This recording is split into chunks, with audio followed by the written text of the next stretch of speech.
A comenzar en la epístola a los Hebreos, por favor, capítulo 6, versículo 10.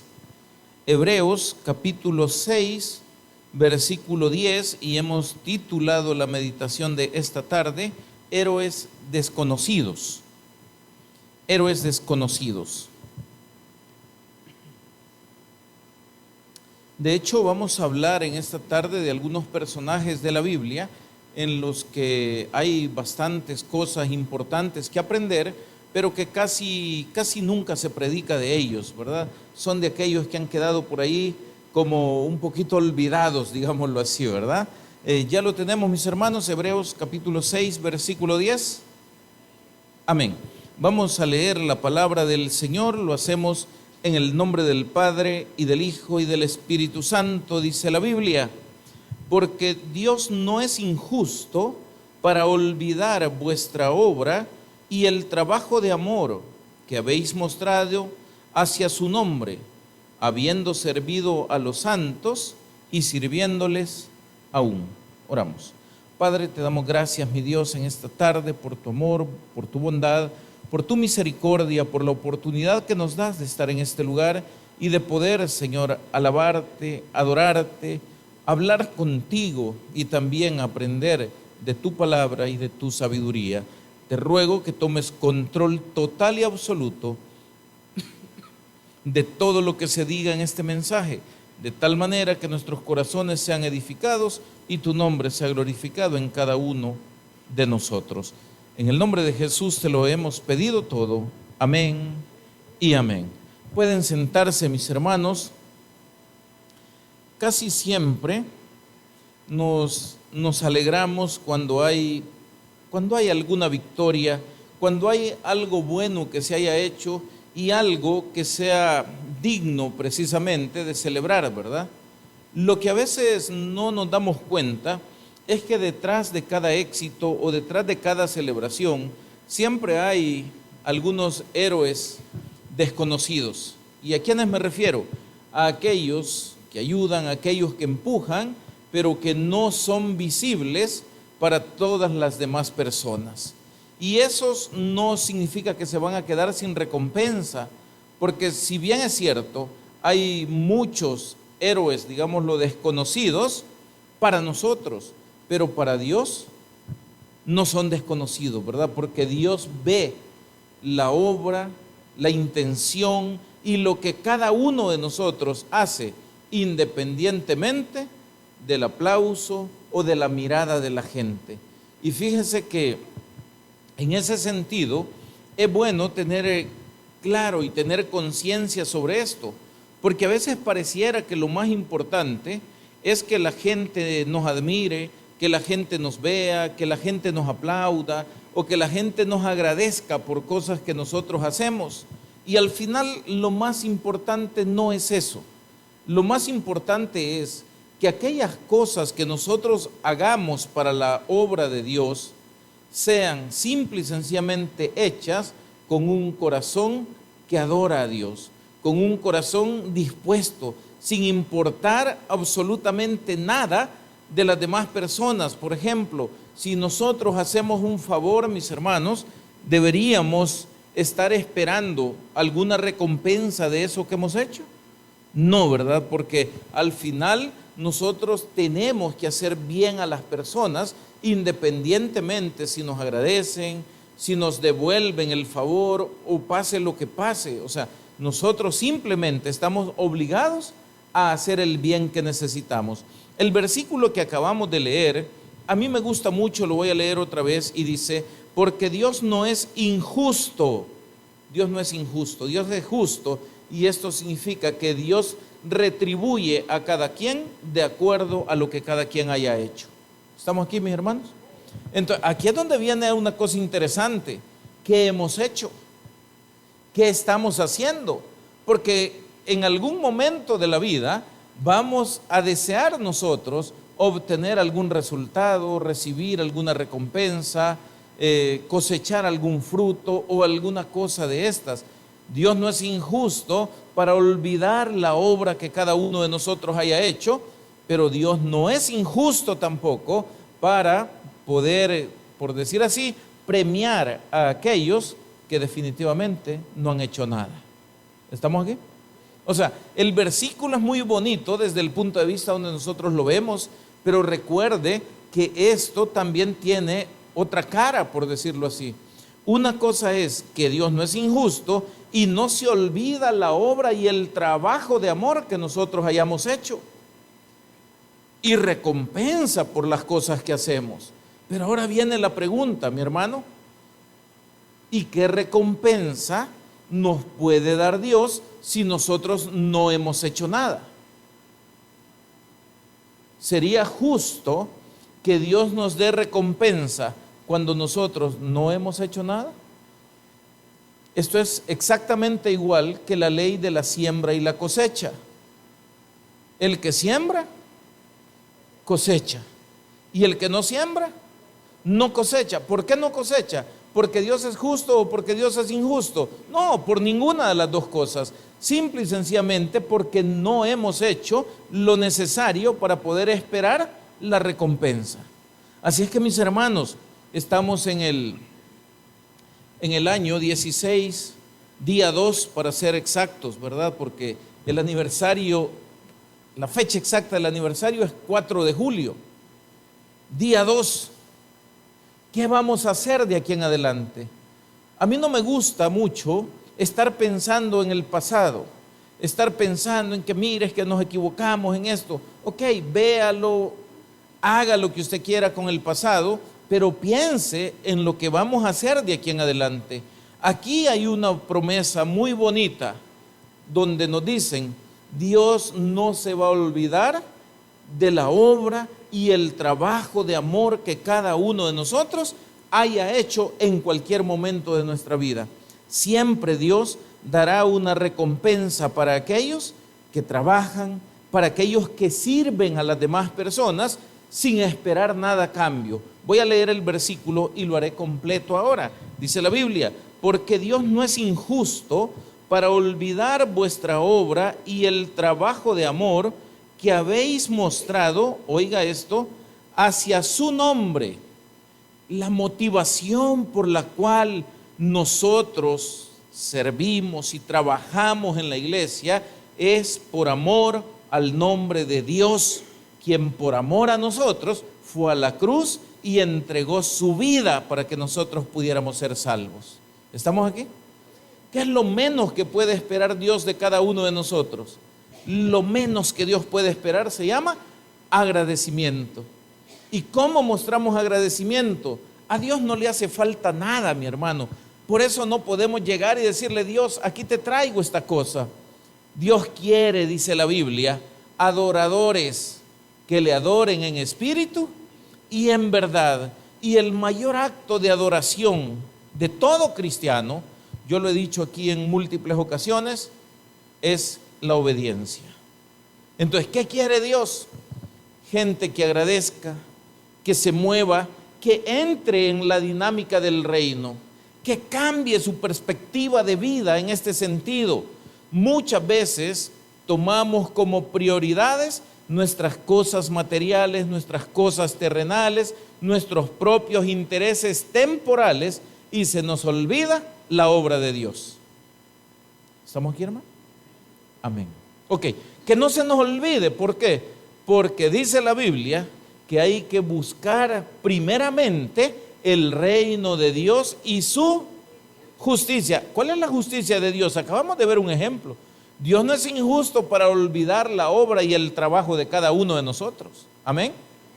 Buscar el reino de Dios y su justicia. Servir de corazón.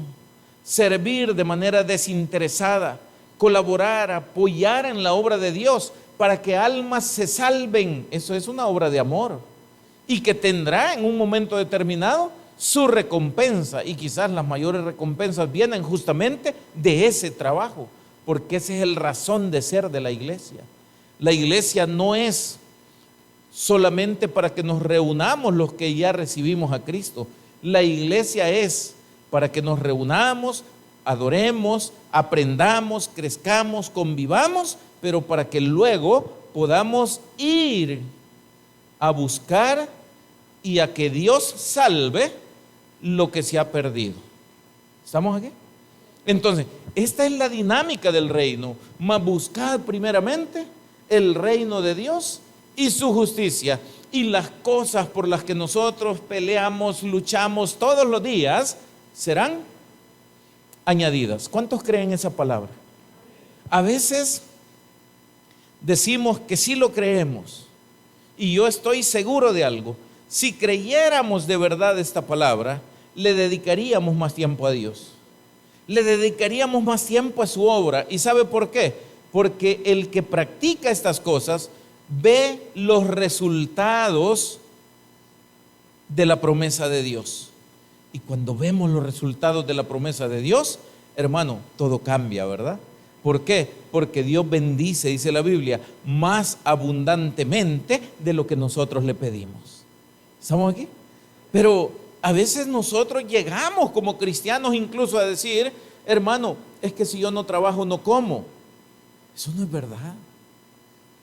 Tal vez no trabaja en lo material, pero si usted es un hijo de Dios, usted debe saber que la Biblia dice que aún los pájaros que andan allá afuera, que no siembran ni ciegan, pero ¿qué hace nuestro Padre Celestial? Los alimenta, ¿verdad? ¿Y qué dice de nosotros? Que nosotros valemos más que esos pájaros. Y nos dice al final, hombres de poca fe. ¿Estamos? Entonces, el problema es el ejercicio de la fe. ¿Y cómo entramos en esta situación, mis hermanos? Vamos a ver algunos ejemplos de la Biblia, y quisiera también que usted comience, que continúe más bien, porque esto es un tema que lo hemos hablado muchísimas veces. Hermano, hay que comenzar a quitar los obstáculos mentales que nosotros tenemos. ¿Sabe usted que ese es el problema quizás más grande que nosotros tenemos en la vida cristiana? En la vida cristiana, muchas veces, esto entre paréntesis no es quizás del tema, pero en la vida cristiana, muchas veces nosotros le echamos la culpa al diablo de muchas cosas. Y decimos, mire el diablo cómo me tiene, mire el diablo trabaja fino, mire el diablo me echó zancadilla, mire el diablo, mire la tentación, mire aquí, mire allá. Pero el principal obstáculo en realidad no es el diablo, y le voy a decir por qué. Porque el diablo está vencido, porque Cristo lo venció en la cruz, y aquellos que hemos recibido a Cristo como Señor y Salvador de nuestra vida, ya no estamos bajo dominio del diablo. ¿Estamos aquí? ¿Cuál es el principal obstáculo? Es esto, es nuestra mente, es nuestro ser interior. No es por el diablo, mi hermano, que nosotros odiamos a una persona.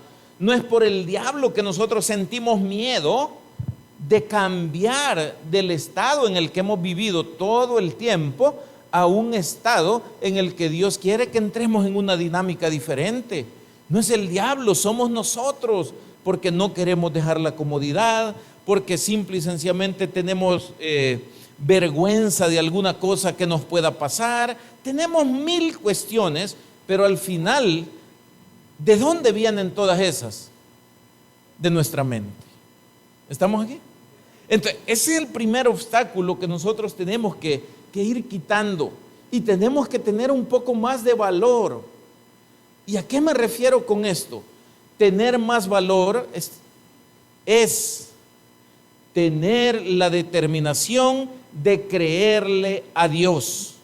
¿Estamos aquí, mis hermanos? Por aquí es tener la determinación de creerle a Dios, dejar el miedo, dejar de menospreciarse, dejar de pensar, es que yo soy pobre, es que yo estoy chiquito, es que yo ya estoy viejito, es que yo tengo poquito. Óigame, ya deje de poner tanto obstáculo a la bendición de Dios.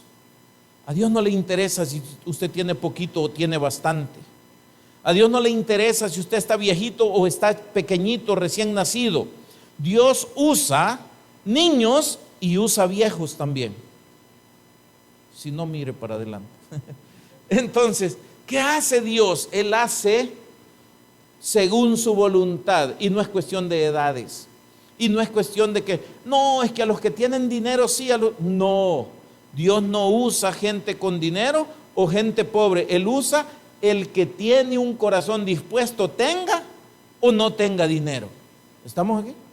Pero ¿qué hay en nuestra mente? Ay, es que yo no me acerco porque a mí no me van a tomar en cuenta.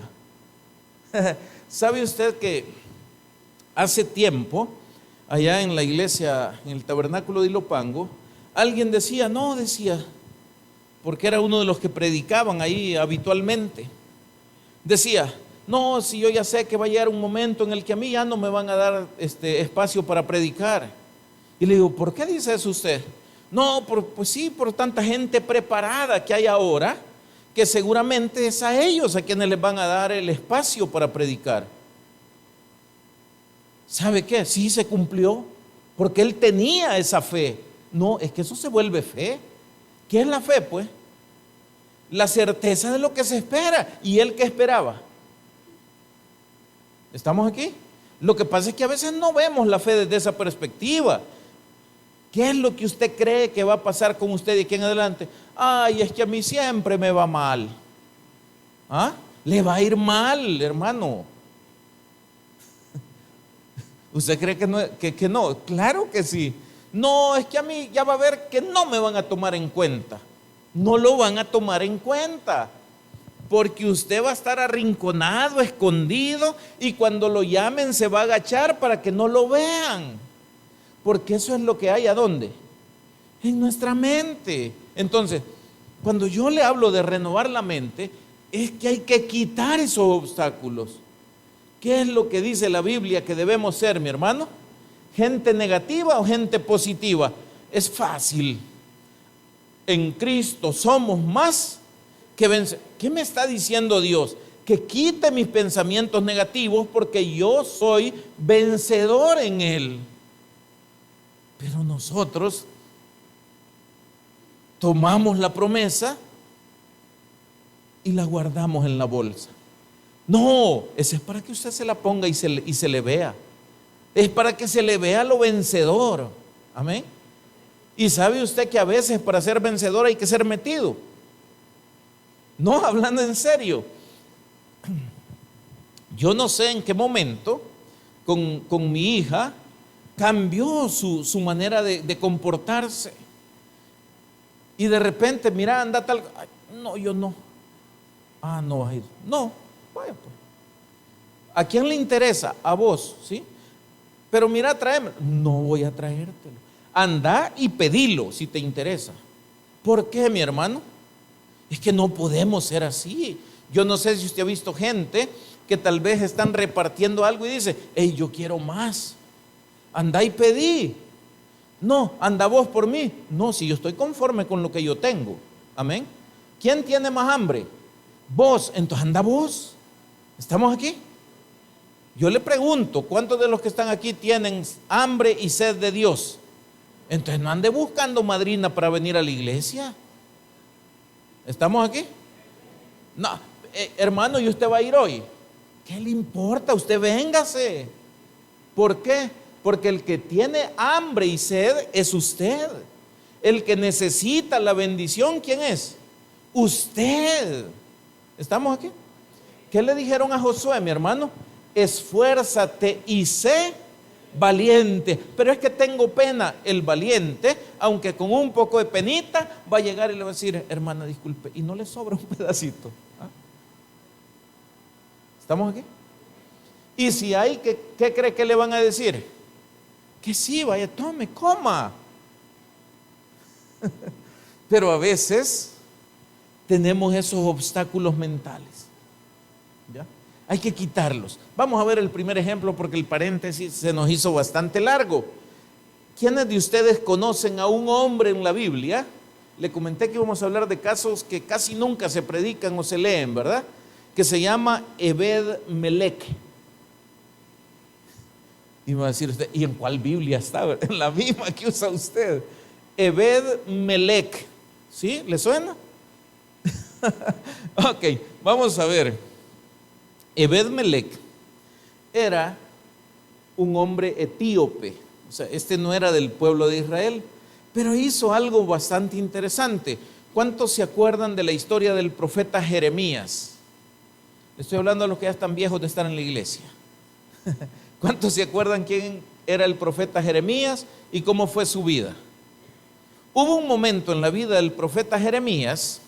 Para mientras le digo, vamos a ir avanzando. Busque Jeremías capítulo 38, por favor.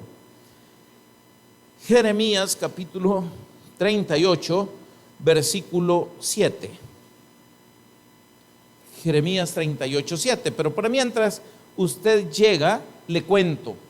Jeremías fue un profeta al que se le llamaba el profeta llorón. Tal vez ustedes se acuerdan. ¿Por qué? Porque Jeremías lloraba mucho por la condición en la que estaba Jerusalén y prácticamente todo Israel. ¿Qué estaban? Estaban viviendo en injusticia. Se habían olvidado del camino de Dios y habían tomado sus propios caminos. Jeremías fue mandado para que el pueblo se arrepintiera, pero este pueblo no se arrepintió. Llegó un punto en que el pueblo de Israel, cansados de oír lo que Jeremías les decía para su propio bien, dijeron: Jeremías es traidor. Lo agarraron y lo fueron a meter en una cisterna. ¿Se acuerdan de eso? Una cisterna no es, de ese tiempo, no es como la que usted se está imaginando ahorita, donde llega el agua limpia y después con una bomba la mandan para la casa, ¿verdad? Estamos hablando de una letrina. Ahí metieron a Jeremías. Pero la pregunta es, ¿cómo salió Jeremías de esa letrina? ¿Alguien de ustedes sabe la historia? Ahí es donde entra Ebed-Melec. ¿Estamos aquí? Nadie del pueblo de Israel se dignó en decir: ¿y Jeremías dónde está? Está metido allá en ese volado, hay que ir a sacarlo. Qué triste. Nadie, se lo repito, nadie del pueblo de Israel se acordó o tomó acción para ir a sacar a Jeremías. ¿Quién lo había metido ahí? El rey. ¿Quién se atrevía a decirle al rey: hey, mire, rey, si el hombre no ha hecho nada malo, saque el hombre? Amén. No, nadie se atrevía. Hasta que apareció este personaje, un etíope, que era siervo del rey en ese momento. ¿Y él qué hizo? Vamos al versículo 7, Jeremías 38, 7. Y oiga lo que sucede. Y oyendo Ebed-Melec, hombre etíope, eunuco de la casa real, que habían puesto a Jeremías en la cisterna, y estando sentado el rey a la puerta de Benjamín, Ebed-Melec salió de la casa del rey y habló al rey diciendo: mi señor el rey, mal hicieron estos varones en todo lo que han hecho con el profeta Jeremías, al cual hicieron echar en la cisterna, porque allí morirá de hambre, pues no hay más pan en la ciudad. Entonces, oiga el versículo 10, entonces mandó el rey al mismo etíope Ebed-Melec diciendo: toma en tu poder 30 hombres de aquí y haz sacar al profeta Jeremías de la cisterna antes que muera. Yo le pregunto, un héroe desconocido, ¿verdad? Porque creo que no nos acordábamos de él. ¿Qué pasó? Vio que se estaba haciendo una injusticia. Él era un siervo. Él no era un personaje político al que dijera: el rey me tiene que oír. El rey bien pudo haberlo mandado a chapalear. Amén. Sí, pero ¿qué hizo? No se quedó callado.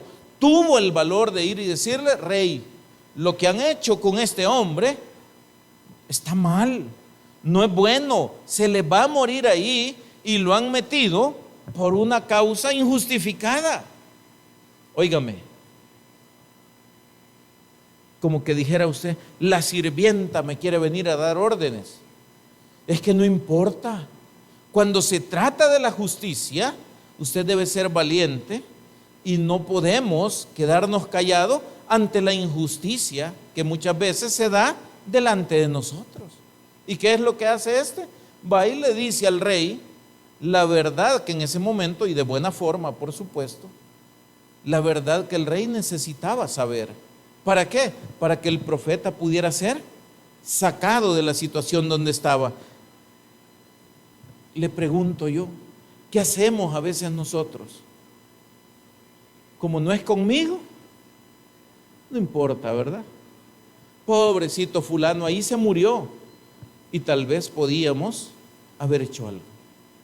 Entonces, esta persona muestra cómo Dios responde a aquellos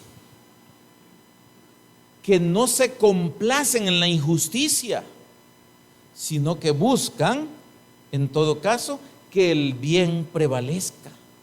Porque la historia de este personaje, mi hermano, no termina ahí. Él vino e hizo estas cosas. El profeta salió de donde estaba, pero no pierda de vista esto. ¿Qué es lo que iba a suceder después? El pueblo estaba descarriado, el pueblo de Israel. Venía una invasión de otro reino, que era el reino babilónico, ¿se acuerda? ¿Y qué iba a pasar con todos los que encontraran en el palacio o en la casa del rey? Lo más probable es que los iban a matar. Pero fíjese cómo es Dios y cómo recompensa Dios estas pequeñas acciones. Porque eso es lo que a veces nosotros no nos damos cuenta. Hoy quiero preguntarle algo más, hermano. Y en todo caso le pregunto yo, ¿quién le aplaudió en Israel a Ebed-Melech lo que hizo? Nadie. Porque nadie quería a Jeremías, porque lo habían identificado como traidor de la causa de Israel. No, nadie le aplaudió. Pero ojo, que las decisiones o las acciones que nosotros tomemos no sean populares, no significa que nos deben detener. ¿Estamos aquí? ¿Sabe usted que hay veces que nosotros por miedo a la gente no hacemos lo que es correcto? ¿Y qué van a decir? ¿Y? Que digan lo que quieran, hombre. Yo necesito agradar a Dios. Porque ¿sabe qué? Mi vida, mi sustento y todo lo que tengo, esta es la alabanza, ¿verdad? Mi vida, mi sustento y todo lo que tengo, se lo debo a Él. No se lo debo a la gente. Amén, hermano. Entonces, aunque usted sepa que la acción que usted va a ser criticada, siempre que sea correcta, tenemos que hacerla. Dios recompensa estas cosas, porque Dios, leímos al principio, no es injusto para olvidar la obra y el trabajo de amor que nosotros hayamos hecho. Vea lo que dice ahí mismo Jeremías, capítulo 39, por favor. Jeremías 39, 15. Venía la invasión, hermanos. ¿Qué va a pasar? El pueblo va a ser llevado cautivo.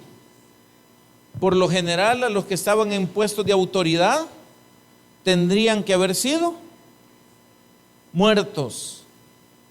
Veamos qué pasó con Ebed-Melech. 39:15, el libro de Jeremías, dice: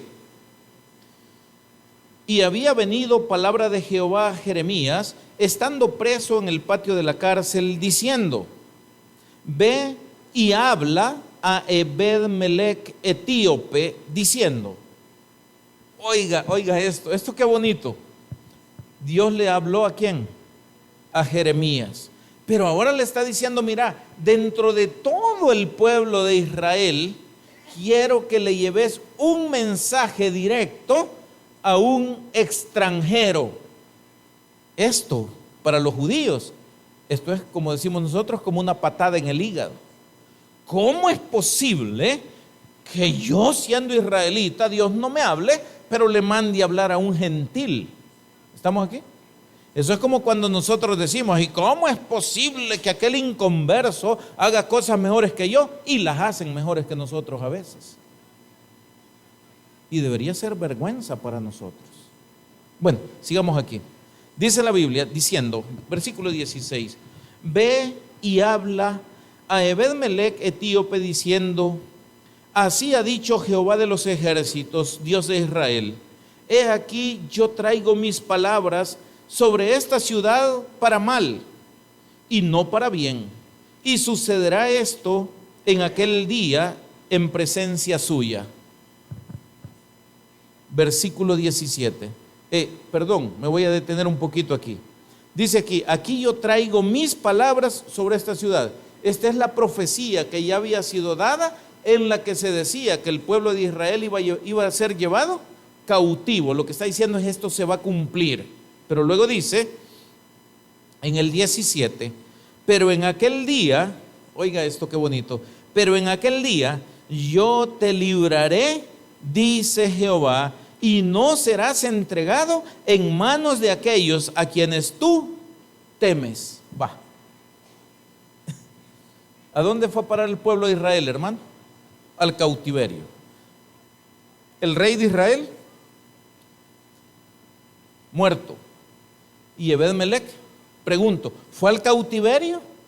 No, quedó libre, quedó vivo. ¿Por qué? ¿Por qué? Por una pequeña acción aparentemente. Hermano, quisiera que recuerde el primer versículo que leímos acá esta tarde. ¿Se acuerda cuál es? Hebreos 6:10, ¿verdad? ¿Qué dice? Que Dios no es injusto para olvidar nuestra obra y trabajo de amor por su nombre, sirviéndole a los santos. Amén. Sirviéndole a los santos y sirviéndoles aún. ¿Cuántos favores estamos dispuestos a hacernos nosotros entre nosotros mismos? Porque los santos de los que habla ahí no son los santos de aquellos, ¿va? No, los santos son los que hemos sido lavados con la sangre preciosa de Jesús. Entonces, ¿qué deberíamos esperar? Mirad que ninguno pague a otro mal por mal. Antes, venced el mal con el bien. Le digo otro: no nos cansemos pues de hacer bien, porque a su tiempo segaremos si no desmayamos. ¿Estamos aquí?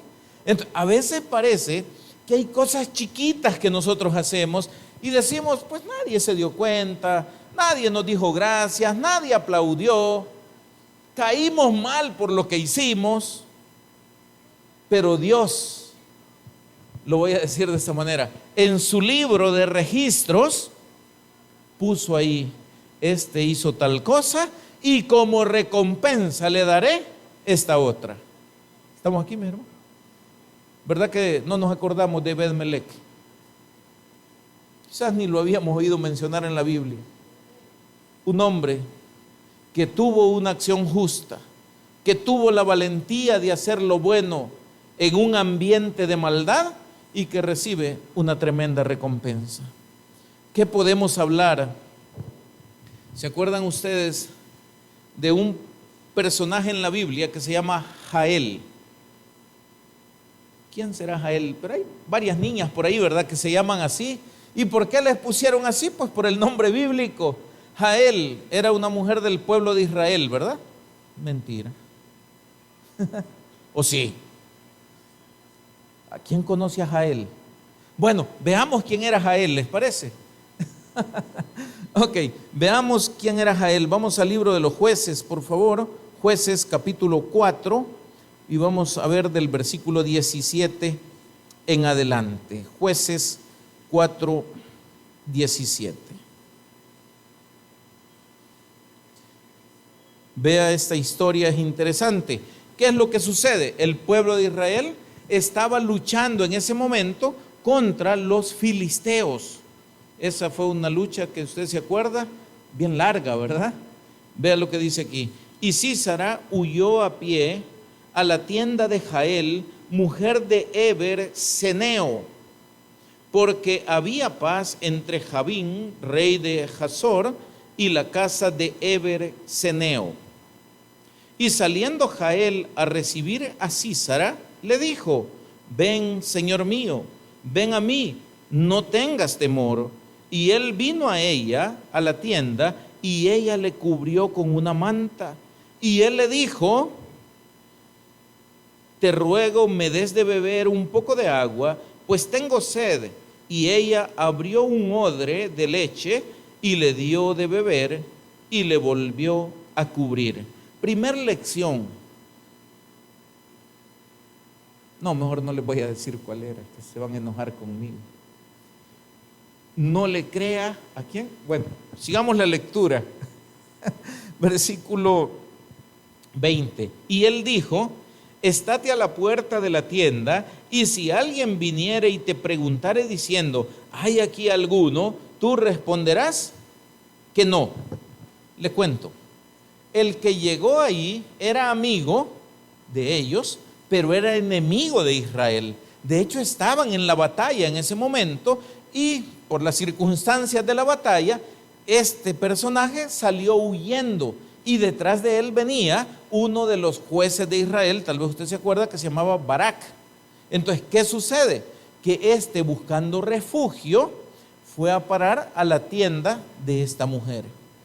Le abrió la puerta, lo acostó a saber dónde, le echó la cobija encima, pero, ojo, como buey al matadero llegó. Sigamos la lectura y se va a dar cuenta lo que hizo Jael. Versículo 21.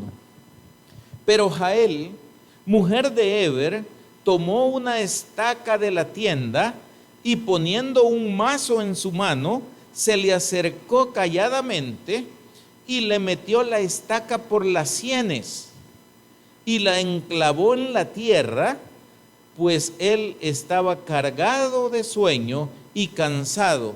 Y así ¿qué? Lo clavó con una estaca en la tierra. ¿Dónde están las sienes, mi hermano? Aquí, ¿verdad? ¿Qué hizo Jael? No sé si le quiere seguir poniendo así a sus hijos. Agarró la estaca, se la puso y le dio con un mazo, y si lo clavó en el suelo, ¿qué significa? Que la estaca traspasó la cabeza. ¿Estamos aquí? Pero ¿verdad que a Jael no la conocemos como los héroes de la fe? Ni la conocemos como los héroes del pueblo de Israel en batalla. Pero ¿qué hizo ella en este momento? Llegó el enemigo, pero ella sabía de qué lado estaba ella. Y en lugar de cubrirlo, ¿qué fue lo que hizo Jael, mis hermanos? Colaboró con el pueblo de Israel, con el pueblo de Dios. Entonces, mi hermano, Jael no era soldado. O sea, Jael no era militar. Jael no era, óigame bien, no era líder del ejército de Israel ni de nada en Israel. Era una persona, si lo queremos ver de esa manera, común y corriente, pero identificada claramente con una causa. Ahora bien, aquí tengo el problema. ¿Qué hago con el problema? ¿Tenía ella una espada? ¿Tenía una lanza? ¿Qué tenía a la mano? Una estaca, un palo que estaba ahí que le servía para la tienda. Hermano, ¿cuántas veces nosotros hemos dicho: cuando yo tenga tal cosa, entonces voy a hacer no sé qué? Cuando las condiciones sean diferentes, entonces yo haré tal cosa. No es así. ¿Cómo es? Hermano, haga lo que tiene que hacer con aquello que usted tiene a la mano. ¿Estamos aquí? Porque lo demás vendrá después. Pero no debemos usar como excusa el hecho de que no tengamos todas las cosas que a veces queremos tener para poder hacer lo que es correcto ante los ojos de Dios. Imagínense, le pongo un ejemplo sencillo. Eso es como que dijéramos un día aquí: hermano, fíjense que es hora de culto, pero fíjese que los micrófonos no sirve ninguno. Ay, hermanos, entonces no va a haber culto porque no hay micrófono. ¿Les parece? No, ¿verdad? No, tiene que haber culto, aunque dejemos la garganta, perdón, aunque dejemos la garganta ahí, o sea, pero debe haber culto. ¿Estamos aquí? Entonces, ¿qué excusas ponemos nosotros? Ebed-Melech bien pudo decir: hey, si yo solo soy el criado, Yo ni siquiera israelita soy, ¿qué caso me va a hacer el rey? La mujer que está acá bien pudo decir, yo no tengo con qué matar a este. Y si este, en lugar de que yo lo mate, no lo mato y se levanta, me va a matar a mí. Pero vea que estos vencieron el miedo y vencieron esa situación que muchas veces a nosotros nos detiene, porque a veces para hacer el bien incluso nos ponemos a pensar, ¿y qué pasa si? Y le voy a decir algo, cuando estamos seguros que es conforme a la voluntad de Dios, ¿qué pasa si? Significa que va a venir bendición, eso es lo que va a pasar. Pero a veces, ¿qué pasa si? ¿Y si me ve fulano? ¿Vas a ir a la iglesia? Ay, es que fíjate, la vecina dice que yo a saber a qué voy allá. Iba a decir otra cosa, pero mejor no lo digo. Entonces, van a decir que yo a saber a qué voy, que solo callejeando ando. Entonces, pues ya no voy. No es así. ¿Usted qué debe hacer? Lo correcto. Así de simple. Por cuestión de tiempo, vamos a ver solo uno más. El otro se lo voy a dejar de tarea y lo lee usted en su casa. El que vamos a ver en este momento está ahí mismo en el libro de los Jueces, en el capítulo 3, por favor, versículo 31. De este tipo casi no se habla mucho en la Biblia, y este se llama Samgar. ¿Y qué hizo este muchacho? Dice el versículo 31. Después de él fue Samgar, hijo de Anat, el cual mató a 600 hombres de los filisteos con una, aquí dice aguijada, diga con una quijada, ¿verdad? Porque es lo mismo, de bueyes. Y él también salvó a Israel. Óigame, esto parece locura, ¿sí o no? ¿Se imagina usted un hombre matando 600 soldados con una quijada de buey? Póngase a pensar humanamente hablando, 1 contra 600, aunque sea sin armas.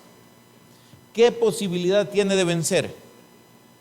2, los otros seguramente tenían espadas, tenían escudos y tenían toda su implementación como soldados, ¿sí o no? Y yo con una quijada de buey. ¿Qué hubiera hecho usted, hermano? Mire, diría cualquiera, ¿verdad? El avisado ve el mal y se esconde, yo ya me voy. No se podía. Había que luchar porque había un pueblo que rescatar. ¿Estamos aquí? ¿Qué podemos hacer cuando no tenemos las herramientas adecuadas? Porque aquí se necesitaban armas para pelear, ¿sí o no? Humanamente, ¿qué hubiéramos dicho? Mire, yo necesito formar mi ejército, yo necesito conseguir armas para poderles hacer frente a aquellos. Pero este no tenía las armas, ni siquiera tenía un arma que fuera adecuada para la guerra, pero tenía la ayuda de Dios. ¿Y qué sucedió? Un hombre con una herramienta inapropiada para la guerra mató a 600. ¿Quién puede hacer eso? Solo Dios. ¿Cuántas veces menospreciamos lo poquito que nosotros tenemos y pensamos que Dios no puede hacer grandes cosas con eso? Ahora me entenderá por qué le estoy diciendo que el principal obstáculo que tenemos que cambiar en nuestra vida es nuestra propia mente. Porque todo es posible, dice la Biblia, si puedes creer. Y esto es algo bien interesante. ¿Puedes creer? ¿Crees que puedes con una quijada de buey matar a 600 o no lo crees? Si este lo hizo es porque lo creyó. Porque si no lo hubiera creído, ni siquiera se hubiera enfrentado a ninguno. Pero él lo creyó. Le pongo otro ejemplo que usted conoce muy bien. Hermano, podemos darle de comer a 5,000 personas con 2 panes o con 3 panes y 2 peces, ¿sí o no? Hoy me va a decir que sí porque ya conoce la historia. Pero si le dijeran, vaya, aquí están las 5 cosas estas, los panes y los peces, dele de comer a toda esa gente, ¿qué haríamos? ¿Qué diríamos? Este maestro está loco, ¿sí o no? ¿Cómo se le ocurre que yo voy a poder hacer esto? ¿Y qué diríamos como buenos cristianos bíblicos que somos? Ay, es que el que hizo aquel milagro es Jesús. Amén. ¿Y qué dijo Jesús? Dijo, voy al Padre y las cosas que yo he hecho, ustedes también las harán y aún mayores. ¿Dónde quedó la excusa? Aquí. Porque nosotros dijimos, es que aquel fue Jesús. No, es que mire, si me pica aquí un zancudo me muero. Y la Biblia dice que aunque sea una serpiente venenosa. Y tendremos algún ejemplo, Pablo, amén. ¿Se acuerdan en el viaje de Pablo cuando naufragaron y estaban recogiendo leña? ¿Qué le pasó? Le picó una serpiente venenosa y todos los de la isla dijeron, este se va a morir porque ese volado, al que lo pica se muere. Y Pablo vino, la puso al fuego para que lo soltara y como que nada. Y comenzó la gente a querer adorar a Pablo porque decían que era un dios. ¿Qué le parece? Ok, pero al que cree, todo le es posible. ¿Cuál es el reto para nosotros? 2 retos hay hoy que yo quiero dejarle a usted. Luche contra sus barreras mentales. ¿Estamos aquí? Y 2, esfuércese por creer de corazón para que las cosas sucedan.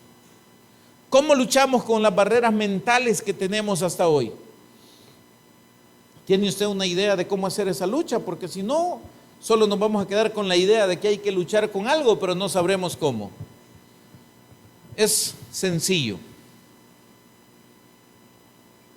empezar la lucha. Ganarla tal vez no sea tan sencillo, pero se puede. La lucha será, primero, tener disciplina para leer la palabra de Dios. Segundo, cuando lea la palabra de Dios, no la lea como leer cualquier libro. Léala con la expectativa de que Dios hablará a su vida y que esa palabra transformará su ser interior. ¿Por qué le digo esto? Porque la palabra de Dios es viva y eficaz y más cortante que toda espada de 2 filos y penetra ¿hasta dónde, mi hermano? Hasta los tuétanos, las coyunturas, pero también nos ayuda, ¿para qué, mi hermano? Parte el alma y el espíritu y discierne los pensamientos y las intenciones del corazón. Entonces, ¿quiere ver expuesto usted su corazón? ¿Quiere ver expuesta usted su alma? Y separar entre lo bueno y lo malo que usted tiene adentro. Deje que la palabra de Dios entre en usted y usted se va a dar cuenta que tan bien o que tan mal pueda estar con Dios. Pero esta palabra es tan poderosa, dice la Biblia, que sirve para derribar fortalezas y argumentos que se levantan contra el conocimiento de Cristo. Es decir, nos hace un diagnóstico completo, nos ayuda a separar las cosas que es necesario en nuestro ser interior y nos da la fuerza o el poder para botar las fortalezas y los argumentos que son contrarios a la voluntad de Dios. Así es que, mis hermanos, ahí tiene usted una manera de comenzar a botar esas barreras mentales que nos han limitado de ver el poder de Dios en nuestras vidas. De tarea, usted lee segundo libro de Reyes, capítulo 4, del versículo 8 hasta el 37. Ahí lo hace, por favor. ¿Qué van a leer ahí? La historia de una mujer que solo se conoce en la Biblia como la mujer tsunamita. No se conoce por nombre porque no dice el nombre, pero esta mujer, solo le cuento así rapidito, esta mujer se puso a construir un cuarto para que durmiera por un tiempo o viviera ahí el profeta, ¿cómo se llama? Eliseo, si no me equivoco. Y después de todo esto, hermano, Dios a ella le dio un hijo, pero ese hijo llegó un momento en el que se murió. Pero aquella hospitalidad, aquel gasto que ella hizo para el siervo del Señor, Dios se lo recompensa. ¿De qué manera? El hijo muere, pero el hijo también es vivificado, es decir, vuelve a la vida. Quiere decir que al final Dios nunca se queda con nada y siempre bendice más allá de lo que nosotros podemos imaginar. Démosle al Señor un fuerte aplauso.